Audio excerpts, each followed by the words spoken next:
All right, this is W2NDG. I am back. Sorry about the delay. I did not have a writing instrument directly in front of me here. Taking them all to another room. Anyway, let's pause and see if there's any emergency traffic out there. Does anybody have an emergency?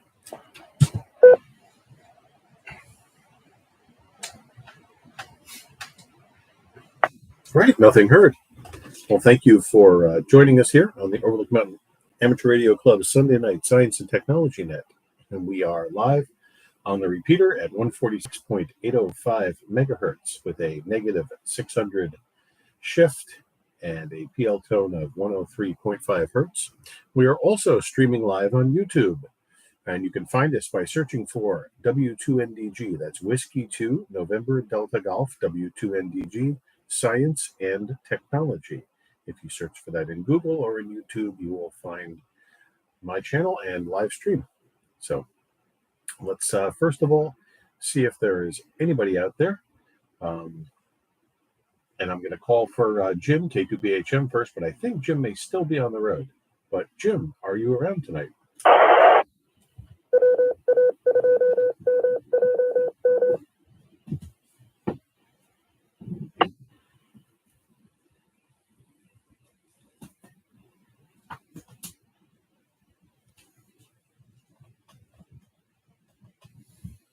All right, no, Jim was away, and I guess he still is, so that's fine.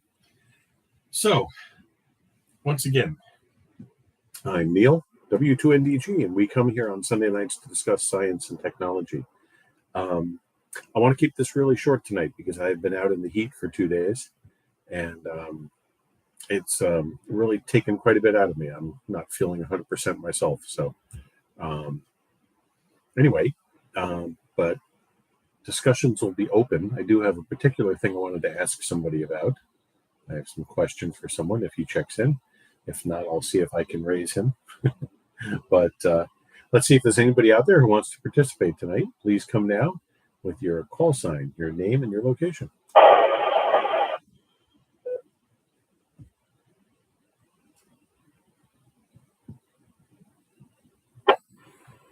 Here is KB2, GGF, Matt in Kerhonkson.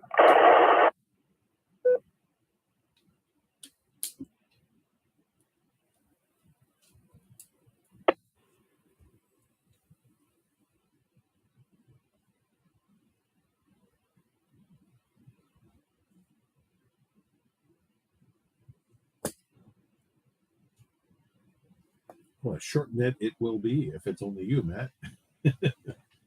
I'm going to put a call out for Jerry, though. WA2RKN, because I did have a question for Jerry that we were just thinking about earlier. And that could actually spark a short conversation. But Jerry, are you out there tonight?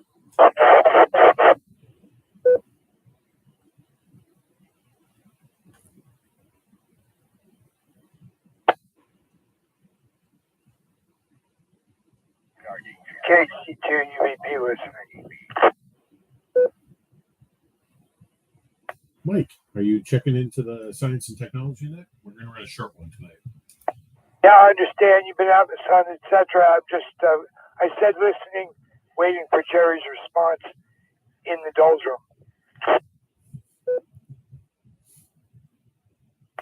No problem. And it's possible that Matt may know the answer to my question as well, but we were just curious about something. So anyway, all right.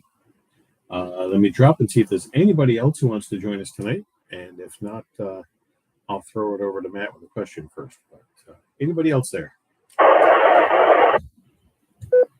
This is KB2.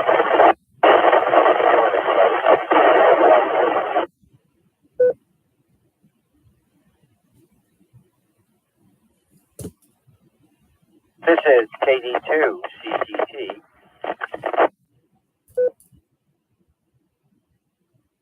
KD2 CTT. Yeah, your first transmission had some noise on it. I think the storm is creating some noise with the repeater here, but I think I got you that time. Let's see if you can try it again. KD2 Charlie, Charlie, Tango. Speaking Kilo. I got you that time. And welcome, Joe. I'm sorry. You should give you an idea how tired I am. But it wasn't just the heat. It's just, it's a lot to do. So anyway, all right. Like I said, I want to keep things short tonight because I have a few things I still need to do from the weekend's events, and I don't have Jim here to help out, and I'm really tired. So my question for Jerry, and if he does show up, he can give us a hand. We were curious. We hear a lot about electric cars, and in our travels we see places you can charge them. And I've noted that some of these places, like at the train station I used to take the trains from in Long Island and Poughkeepsie, there's special parking spots with charging stations. And then, of course, in other places, there are Tesla superchargers that have been installed in various places. And I'm curious, what does it cost to recharge your electric car, and how is it built? So I don't know if Matt knows anything about this, but it was a question that came up. Just it didn't look like there was any kind of accounting on the ones in the train stations anyway.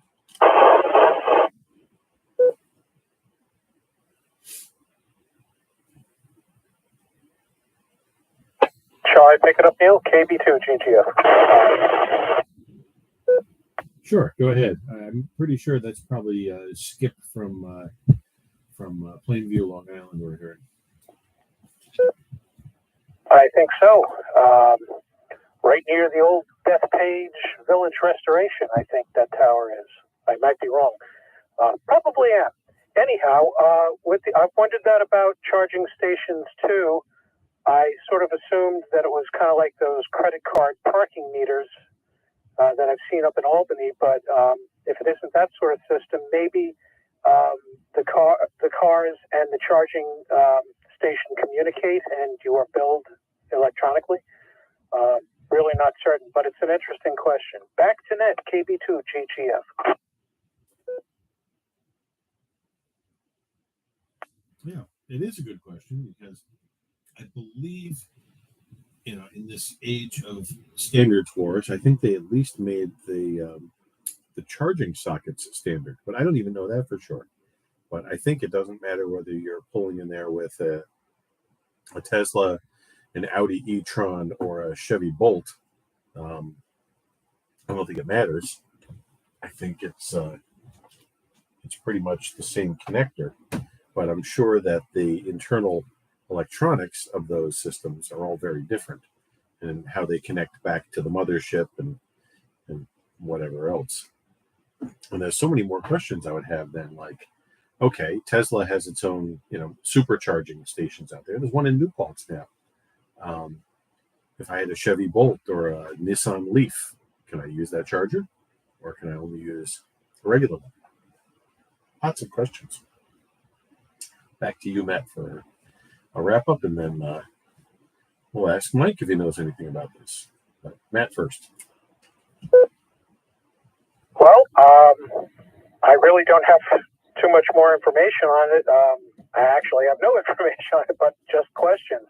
I assume that the cars and station exchange data in some way, and there must be some sort of billing system. But Jerry, I'm sure, would know the answer to this, or any other operator of an electric vehicle.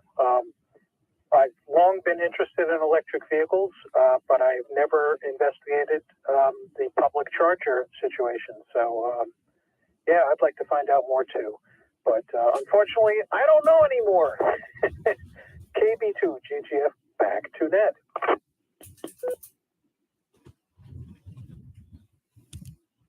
All right. So I'm asking a good question because it's one that other people are thinking about, and one that not everybody seems to know the answer to. I'm sure I could Google this question, but something tells me that the answers are going to conflict. The certain subjects that it's hard to get correct facts on.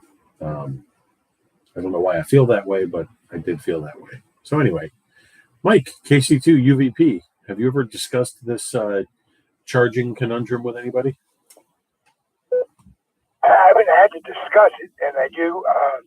We have a station here at One Commons, Tivoli, and when they put that in, I did the once over on it, and, played with the handle and da. And I know people that use it, and there's a little kiosk there. It is a credit card generated by your pull-on electric. They've got their own little volt-ohm watt meter.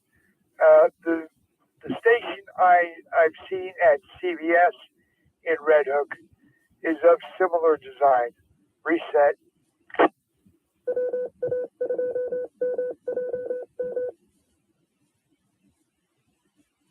KC2 UVP for ID and a reset. The Hannafords here in Red Hook have just finished installing 6 to 8 Tesla stations with all the lipstick on the pig. I have not examined those closely, and I will do that because I use Hannafords for dietary reasons. That's where they have the food. I go visit the food all the time there. But I'll take a closer look at that. But the other 2 stations, CVS in downtown Red Hook and the Commons in Tivoli, there is a credit card kiosk in the machine. Back to you. I hope I figure. I'll tell you more about Tesla when I get my eyes on it. No, I appreciate it, Mike. You've helped us quite a bit here. So there appears to be some sort of metering and billing system on them. It's just, I never really looked very closely at the one in the train station, but I'm guessing it's not free. And then further examination would you wonder, okay, from flat to full, how much does that actually cost? Stuff like that.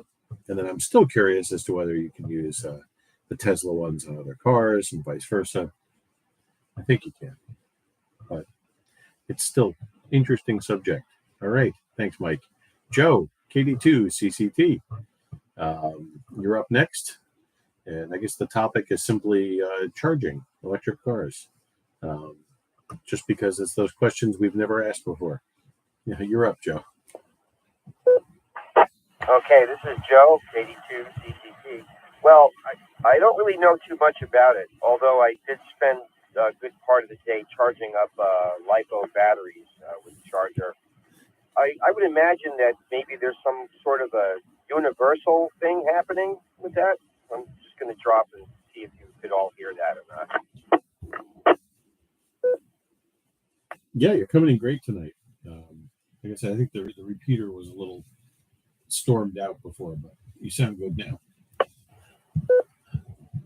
Okay, that's really good. I'm glad to hear that, or I'm glad you can hear that at least anyway.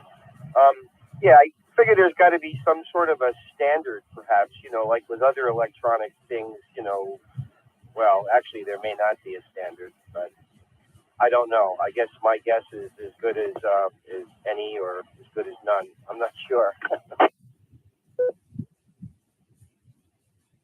It would be nice if there was. I mean, radio has been infamous for the lack of standards sometimes. Commercial radio and ham radio sometimes gets infuriating. It's killed a couple of technologies, unfortunately. And frequently when the FCC or whoever is involved decides to let the market determine who the winner is and who the best format in some standard is, sometimes it's not the better one that wins. It's the one that has the best marketing. But we get that a lot in our hobby, and we've seen it in commercial radio as well. So I'm sure, automotive engineers can probably relate to me dozens of stories where the best technology didn't win in their industry either. But it happens. But yeah, it seems like it would be a standard. It seems like it would be cross-compatible, but I don't know. And I'd still love to know what the involved costs are. But yes, Joe, you sound great tonight. And I think we're only going to do another round anyway. Going to make it a very short night tonight. But thanks for checking in. And I think we'll see if there's anybody else out there who wants to throw their hat in the ring tonight. Please come now with your call sign, your name, and your location. Out there?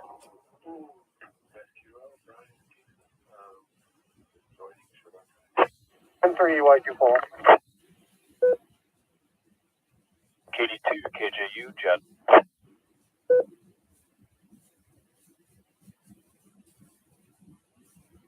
KD2 TBS Blue.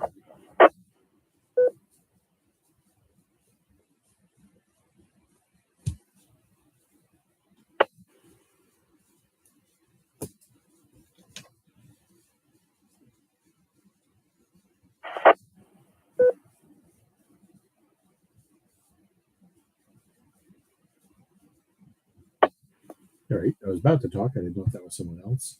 Brian, are you KD2 SQO?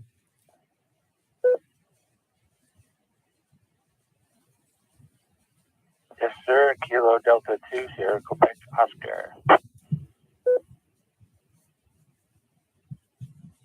All right. Thanks. I just wasn't sure there. Okay. So we have Brian, KD2 SQO, Paul, N3EYQ, Jed, KD2 KJU, and Lou, KD2 TVS, also now. And anybody else before we throw it over to Brian?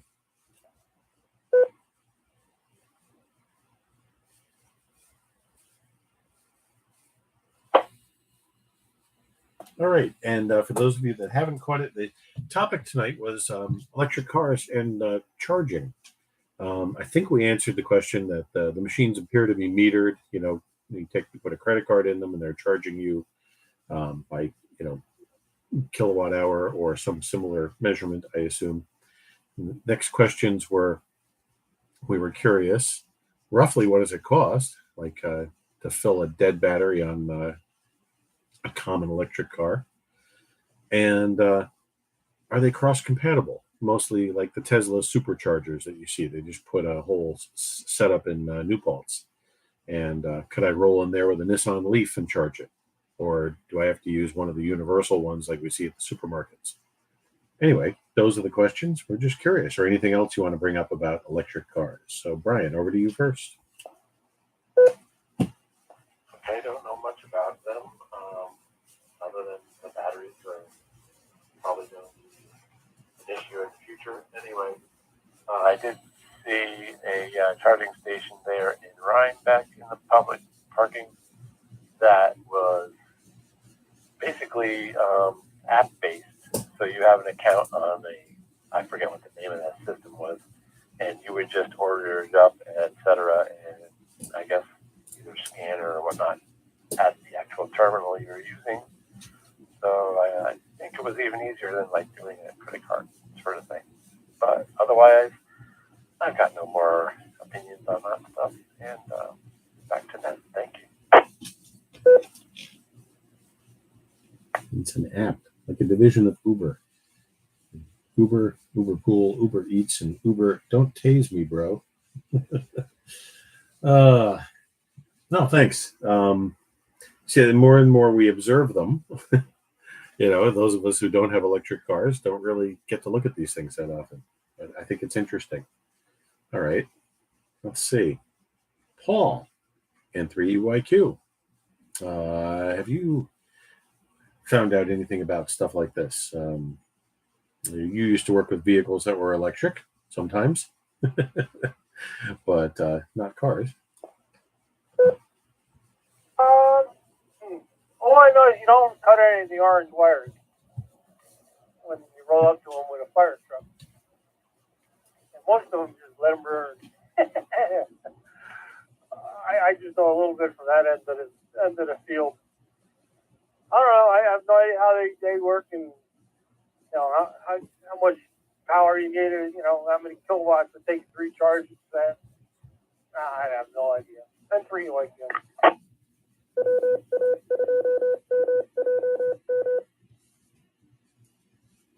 W2NDG on the OMARC Sunday Night Science and Technology Net. Oh, thanks, Paul. Don't cut the orange wire. I'll have to mention that to my oldest son. He's a lieutenant for a fire company on Long Island, and I'm sure he'll know about that as well. All right, Jed, KD2KJU, your comments on this and your observations.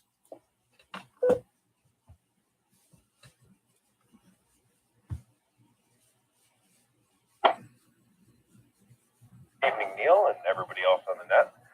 Yeah, I don't have too much. I guess the only time I've really been close to one of I was doing jury duty. I guess it was 2 years ago now, and I was out in the parking lot of the Ulster County Courthouse, and I was there a little bit early and kind of waiting out there, and saw someone pull up to. They have some. I believe that they were free chargers. I'm not sure about that. But I did ask the gentleman, how much does it run you for a charge? Not as cheap as you think. Which all right.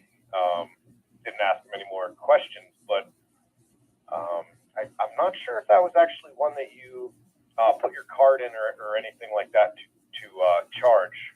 But that's my only interaction with seeing someone get out of their car, plug it in, and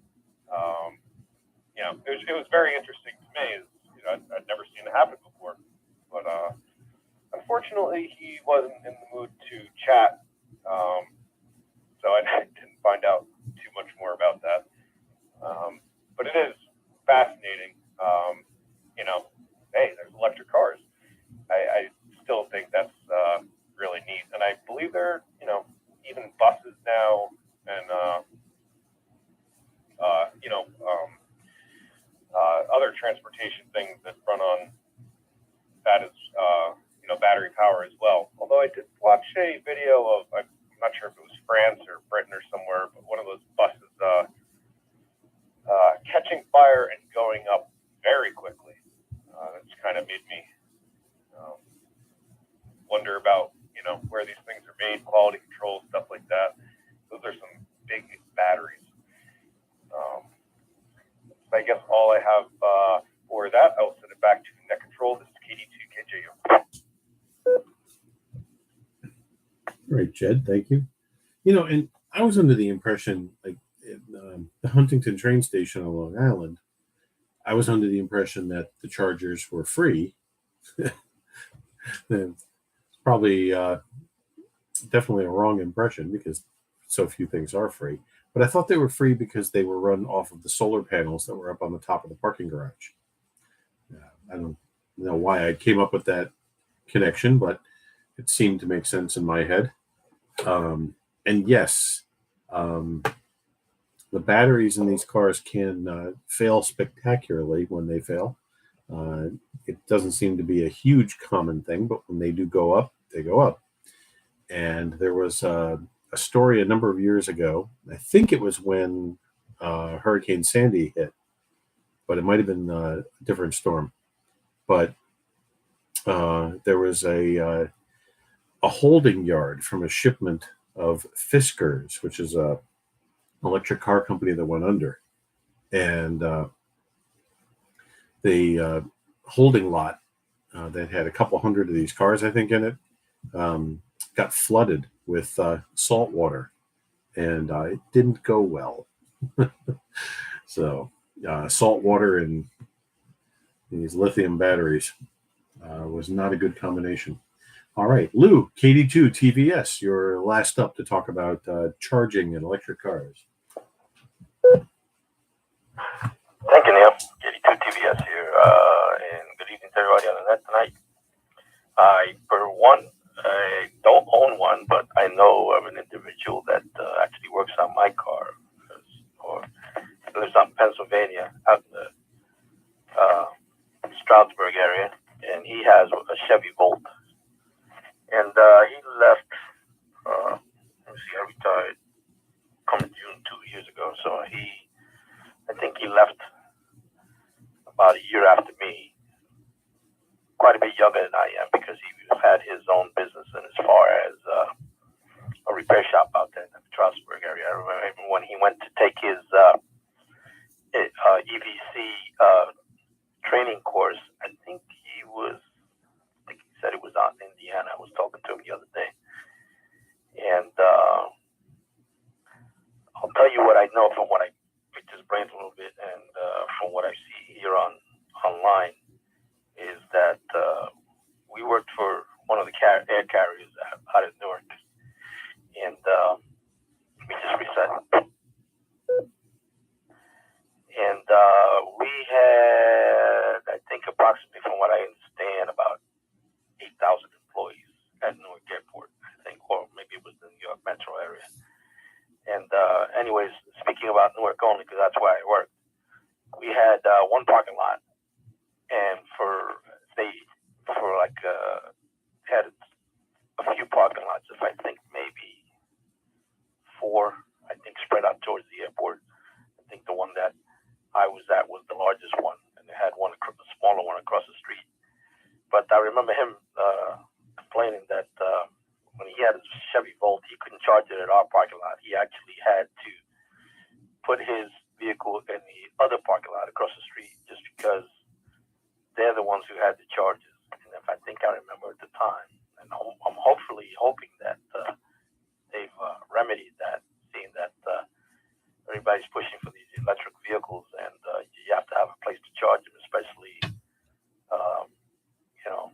employees that are basically there 24 hours a day.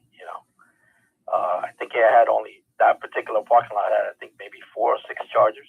So that's not really a lot for trying to sustain an employee force that maybe getting electric vehicles and not being able to drive them to work because you won't have a place to charge them. Let me just reset. And I was looking at a couple of articles here on Google. I Googled them, and they had a couple of different ones. And from what it says here,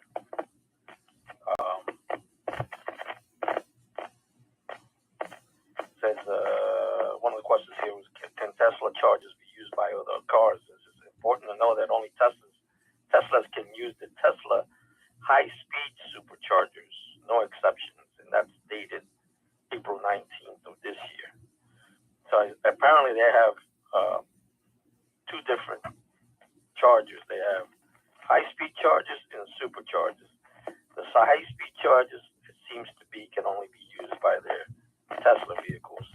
And then the other superchargers, it says Tesla now allows, this is as of November of 2021, last year, said that Tesla allows drivers of other electric vehicles to charge their batteries at the supercharger stations. So apparently they have different names, superchargers and high-speed chargers. So that's what they seem to use. And it also seems to be that, because they can use that one. And supposedly you can't, I guess they can't use the home chargers. So if you have a Tesla, you have one of those Tesla home chargers, I think it sounds like you can only plug in a Tesla to that thing. So apparently maybe specific for that one. So, but if you Google it, there's a lot of info. And if I remember here, let me see if I pop this one up. I think it was saying that they weren't allowed to use them actually charged by kilowatt hour. Oh, here it goes. Because Tesla is not permitted to offer per kilowatt hour pricing in New Jersey one of the holdout states, it says it bills 13 cents per minute for speeds up to 60 kilowatts and 26 cents for speeds above 60 kilowatts, which can go as high as 250 kilowatts in a Tesla Model 3 long range. So I guess you can probably do some math and figure that one out as far as and that's on the website. Let me reset.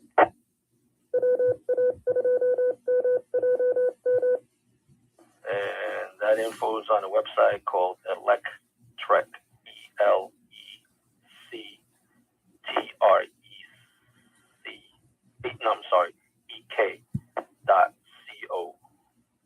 So I'm thinking CO is maybe a British, I guess, or so.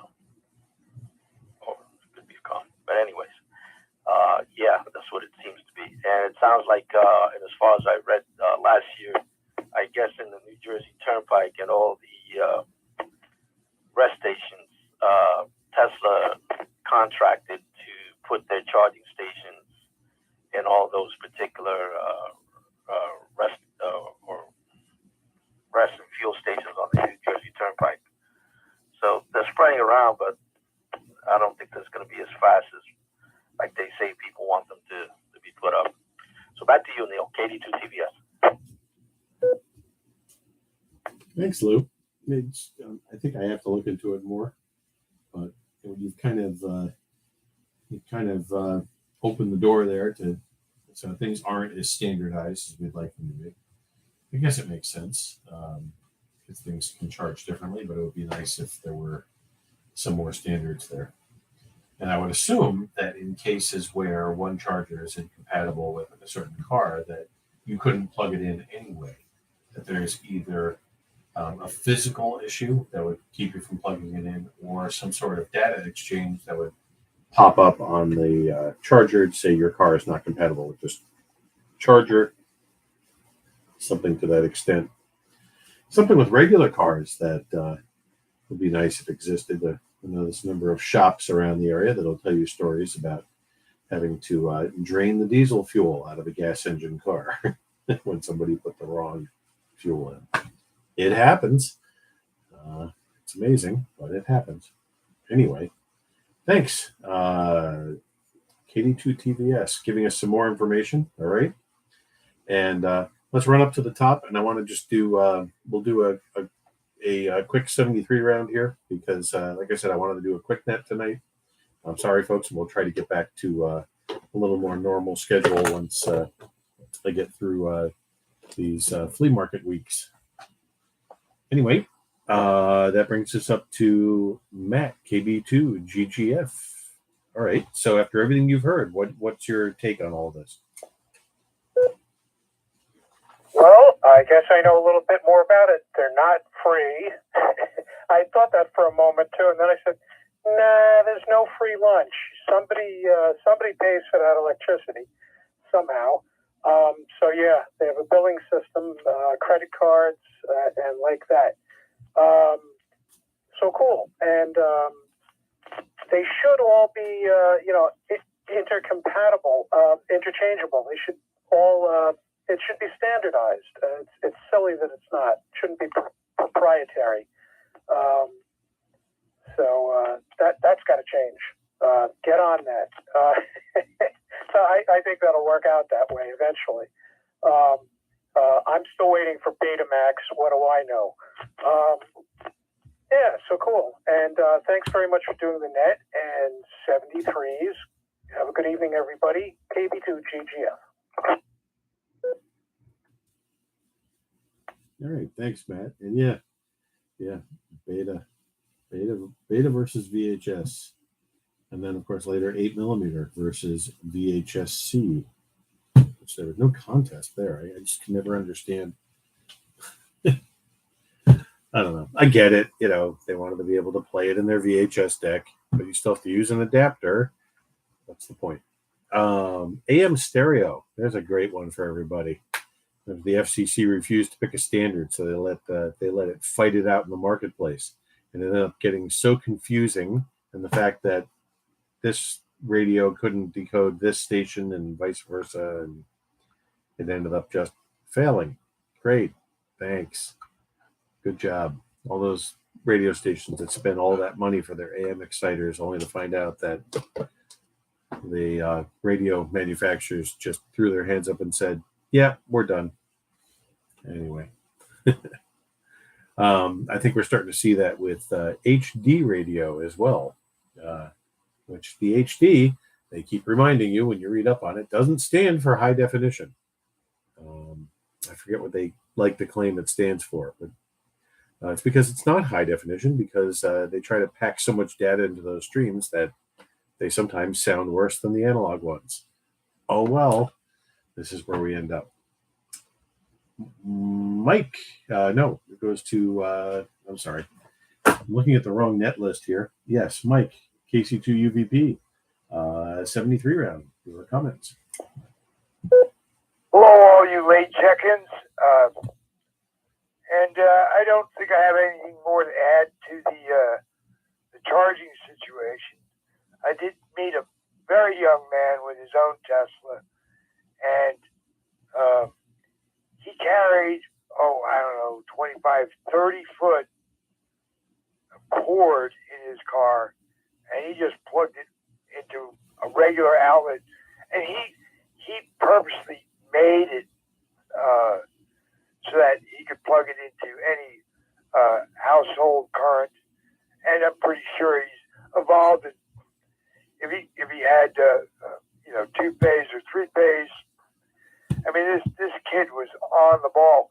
When he told me how much he made a year, I said, I probably won't make that in my entire life. But anyways, he was a very young, innovative,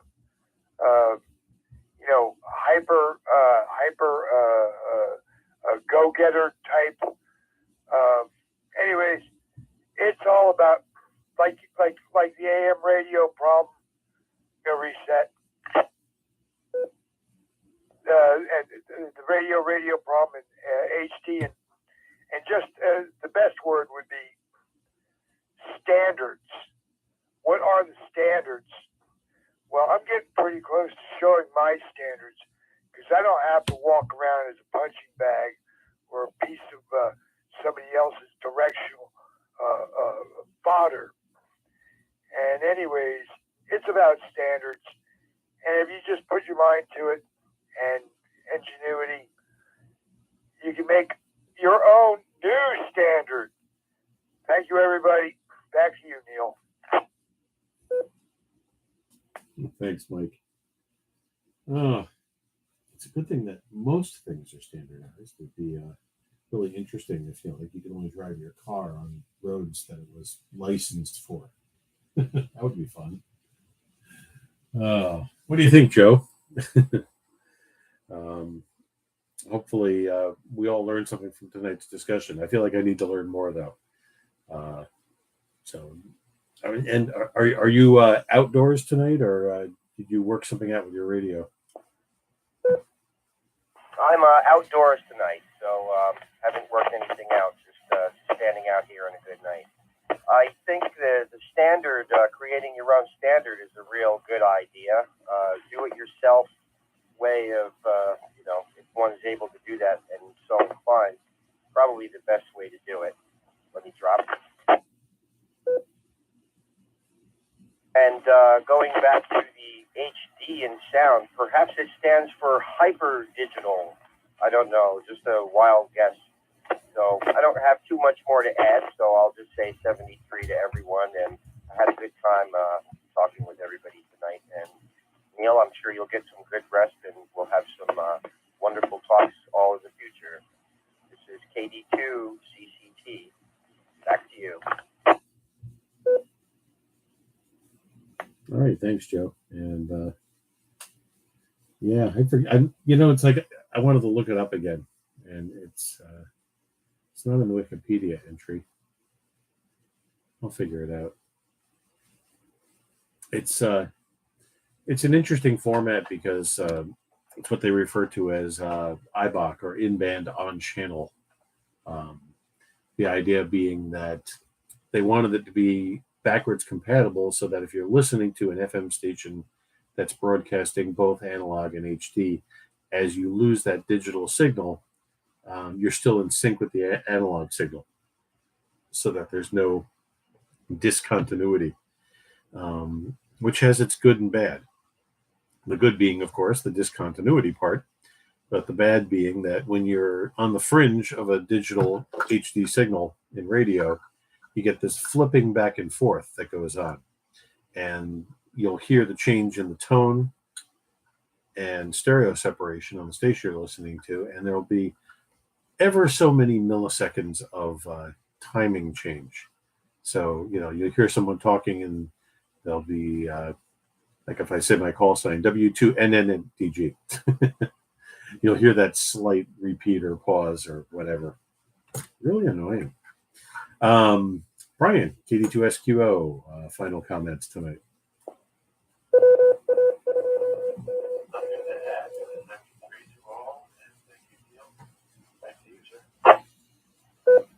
All right. Thanks for being here. Thanks for checking in.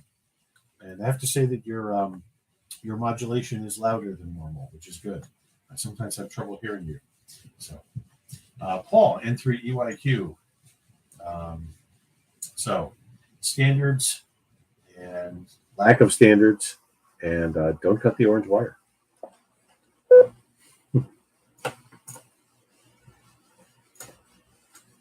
Actually, I just turned the radio on. I just walked in the door. So, I just got home.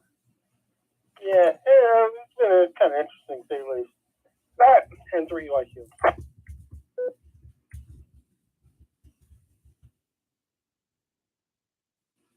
All right. Well, yeah, Lou gave us probably the most information as far as the fact that, no, it's not as standardized as we thought it was. So definitely more to investigate. And like I said, a conversation with Jerry is definitely in order because he's the one who has one.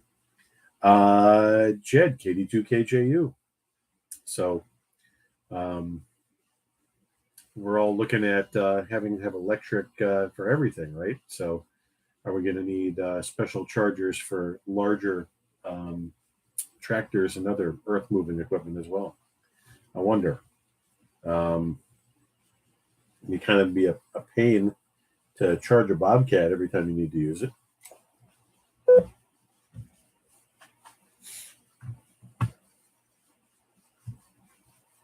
The county's got what you call it, buses now, electric buses, entry like you.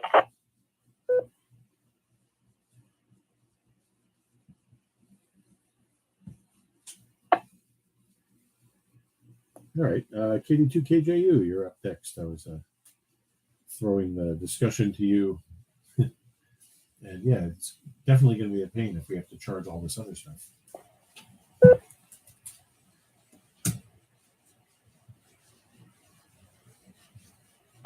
I missed the end of that, Neil. I doubled with you in the beginning. Oh, that's okay. I wasn't sure if I know Paul cut in there real quick, but I was just throwing it back over to you.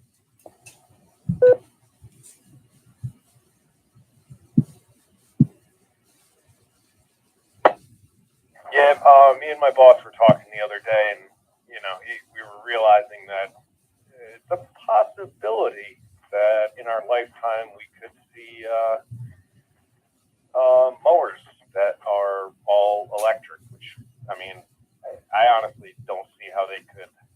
I feel like I'd have to have a trailer towing the battery on the back of it. I just don't see how they could, pump that much power out.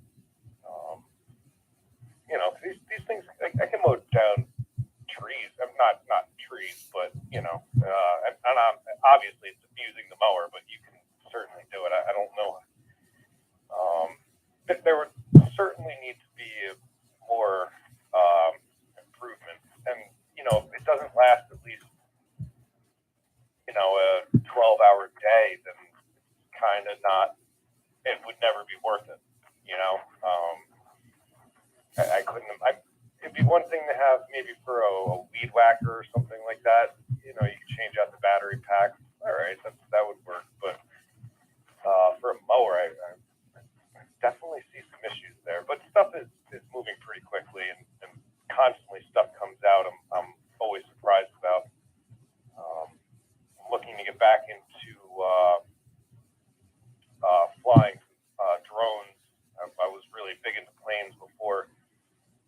but now I've found all these quadcopters and stuff like that. People are, these things are ridiculous. So I've been looking at them and comparing batteries. You get a drone with a 30-minute flight time now. That seems pretty, for battery power, that seems pretty good to me. But, it's all very interesting stuff, and very happy I was here to join the net, and I will send it back to Net Control. Good evening, everyone. This is KD2KJU.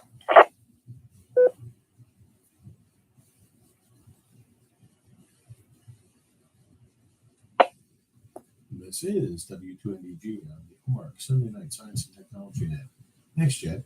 Yeah, I rented a house on Long Island where the landlady had left us with a Ryobi electric cordless lawnmower to do the lawn with. It was a very small yard. But thinking about that one and the yard I have here, I could do it here with 2 batteries probably. My judging, but what I'm thinking about is, with a regular mower, I know that they have them, number of different companies making pretty capable ones, but when you get into something like a Bobcat, or what about a DR, something like that, or chainsaws, I know California is looking to outlaw all these small engines. It's going to get interesting. All right, Lou, KD2TVS, you're last up on the final round here. Thank you. And, it's going to be interesting, like you said, that we will have, I guess now with the new administration wants to put in or replace for all the federal vehicles, converting them over to electrics. I know the post office was already talking about that, or they're, I guess, the first ones slated to get those vehicles. To get that. I guess you're gonna have to input all that infrastructure actually to charge these vehicles overnight, and keep them charged well. You figure, and it'd be I guess for the post office, if they could during the day while the vehicles are out delivering mail, they could probably use those same stations and provide people with charging stations where they would pay. And then maybe that'll help balance out that budget with the post office instead of constantly going up in rates and still crying that they're not making any money, or they can't make any money. So it's interesting, but all politics aside, it was a good topic, and I'm sure that we'll be researching a little deeper. And the same thing with not just vehicle cars, but airplanes. They're already looking at those things, making them electric. I think one of the major airlines that I worked for had gone to some agreement, I think last year, where somebody was developing a small regional airplane. Wasn't supposed to carry that many people. I think maybe 16, 18, 20 people. And it was only had a range of about 600 miles, something like that, on a charge. Well, that's what they're hoping, that it will do, according, to when they get it in the battery technology at the time that they may have. So it'll be interesting to see. But anyways, wishing everybody a great week. Thanks for running the net tonight, Neil. Great topic. And everybody take care of yourselves and your families. And until next Sunday night, good night to all, and have a great week. 73 is from KD2TVS.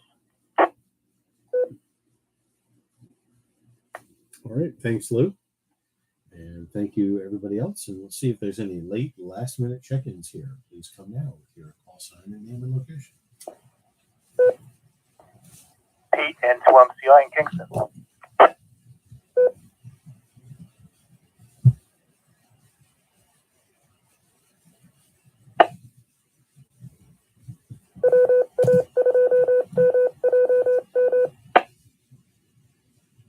And the repeater with the last word. It's supposed to be my sign to say, this is Neil, W2MDG, on the OMARC Sunday Night Science and Technology Net. Good evening, Pete. I don't know if you heard what we were talking about, but it just started with questions about charging electric cars, how they're metered, how they're billed, are there standards, are they cross-compatible, all sorts of questions like that. So, and then we went on to just a very, very brief discussion on standards in general and what a pain in the neck they can be when they don't exist, and the pending change to electric on a lot of other gas things. So we welcome any of your comments on any of that, but you are at the end of the net. Yeah, I've been listening while I've been doing some work around the house here. I believe if the connectors can match up, that's the big thing. I think they all kind of do.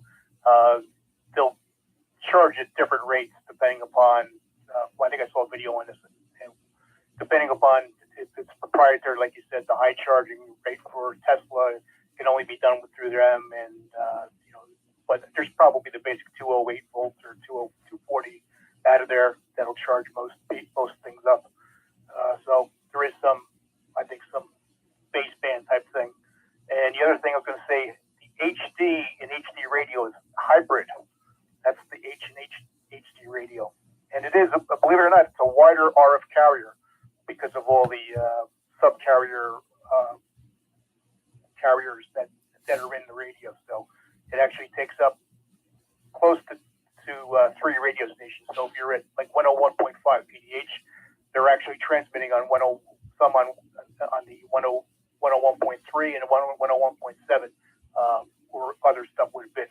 So it's not totally filling up those channels, but it does encroach into that. So it does take a wider transmitter, and has to be more guard bands because of it as well. Did a little research when I was trying to figure out how what all the things on here. And PDH has 3 subcarriers, has the PDH as well as 2 other subcarriers, and the station and the SOPIS, I think it's the Oli station, they have a cornucopia. They actually have the Oli station, and they have electric radio music, you would hear in the raves and stuff like that. Quite a different channels, but that's what's going on there.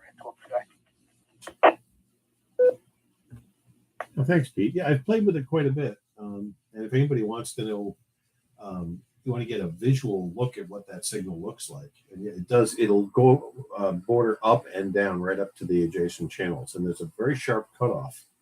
But if you have an RTL SDR dongle or something similar like that, like a SDR Play or one of those, and when you look at the FM broadcast stations, you'll see these bars on each side of the analog signal, and that's where the digital signal is. And yeah, even though they're using more bandwidth, as Pete was saying, some of the stations will broadcast 3 or more signals simultaneously under their regular signal. And the more information they try to pack into that bandwidth, the lower the fidelity can be sometimes. So I don't know, to me, even some of the stations that go for a little more fidelity out of it were a little disappointing. I think they really could have made it a much higher fidelity format, but they didn't. And Pete, I'll throw it back to you after I say this, but this is something really funny. I had also read that they were calling the HD hybrid digital, but now when you go to the HD radio website, it says HD and HD radio does not stand for high definition or hybrid digital, but is the brand name for digital radio broadcasting. What a cop-out. What do you think? Yeah, I'm sure they wanted their little niche in the life, and that's what they're going to go with. And I think there's different standards over in Europe. I think they use DAB or something. I've seen that. People talk about that. There's a guy I watch on YouTube that's from Europe, and I think they have DAB radios. They have a different standard over there. You can buy sometimes cheap radios. The HD radios over here, if you want to buy one, it's pretty expensive. It comes in most new cars now, but to buy one, like you want to listen to one in your house, it's pretty expensive. So I guess it's better to to get a cheap car radio and put it in your shack than trying to buy just an FM tuner with that in it.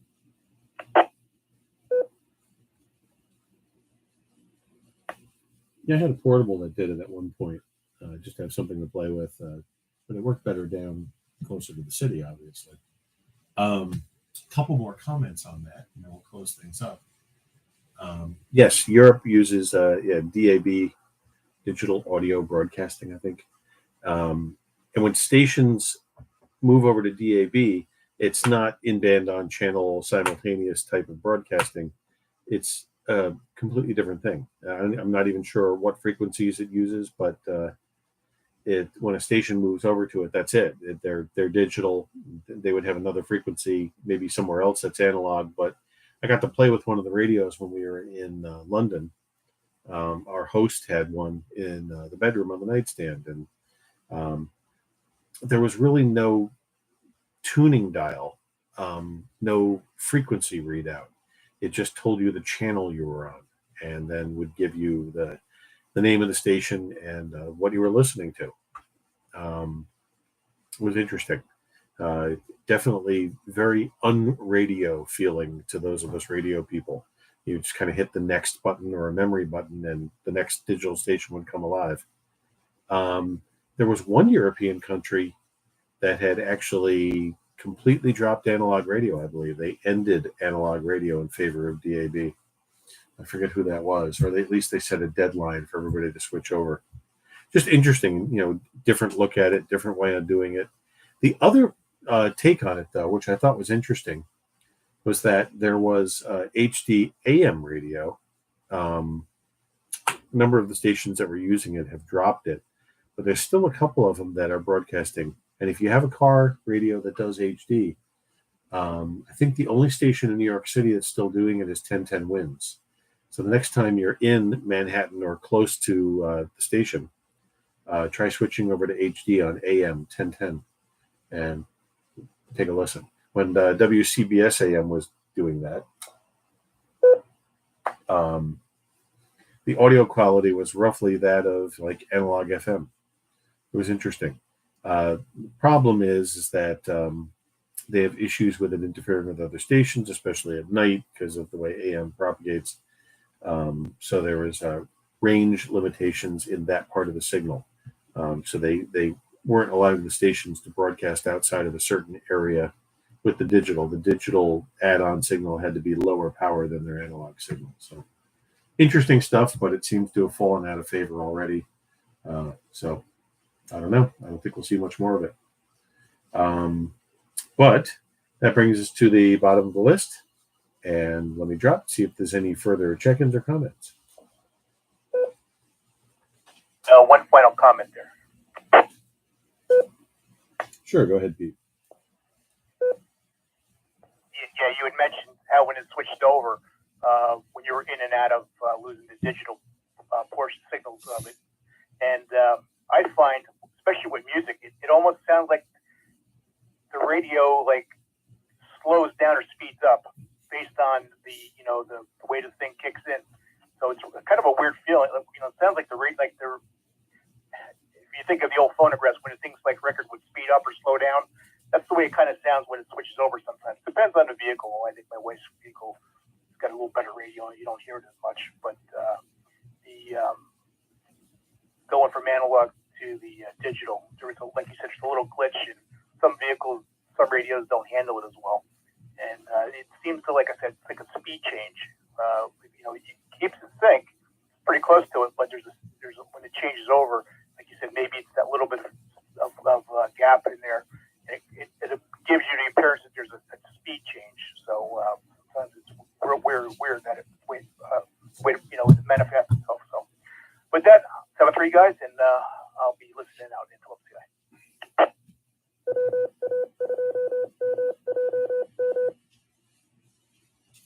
W2NDG on the OMARC Sunday Night Science and Technology Net. Great, Pete, thanks. Yeah, not an optical illusion. Would that be an auditory illusion? But yeah, I do. I know what you're saying, and it was easier to deal with on FM. I found myself turning off HD when I was in the city because I do listen to the news stations sometimes. And when it would flip back and forth between digital and analog on an AM station, it was really annoying because there was such a vast difference in the sound. Yeah, the sync was fine, but you were just going from extremely narrow band audio to much wider band audio, and back and forth too much. So sometimes I just turn it off. Anyway, let's close things up here. You have been listening to and/or watching the Overlook Mountains Amateur Radio Club Sunday Night Science and Technology Net. We come to you every Sunday night at 8 p.m., hosted by me, W2NDG, Neil from Highland, and usually Jim, K2BHM from Saugerties, who is on vacation. We'll be back here next Sunday with another Science and Technology Net. And please join us for the other nets that occur on this repeater. There are 2 other weekly 8 p.m. nets. And Monday nights, we have the Undernet, Ulster and Northern Duchess Readiness Net. Net run by hams, trying to teach us and prepare us to be ready in the event of an emergency, and to demonstrate various technologies and methods to operate in the event of emergency operations. Join us on Mondays at 8.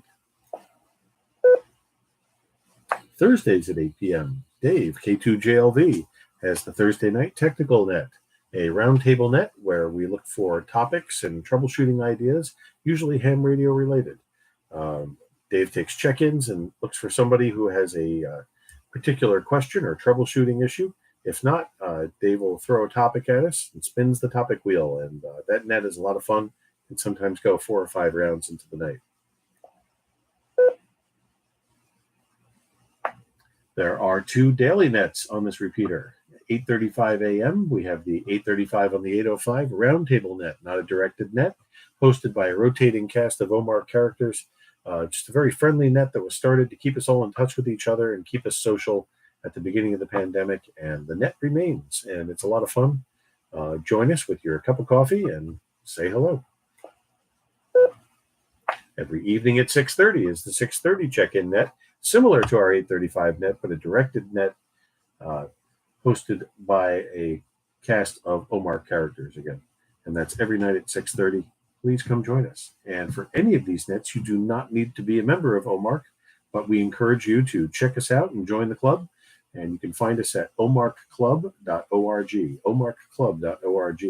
And one last net we want to add to that list, though. Every Wednesday at 5 p.m. is the Hudson Valley 80-meter net, usually run by Paul, AC2UQ, but sometimes other net controls. Stop by on 3835 kilohertz or nearby if that frequency is occupied. 3835 kilohertz, 5 p.m. on Wednesdays. Check in, say hello. We've had check-ins from all over the Northeast. It's a fun evening net. Test out your HF equipment and join us there.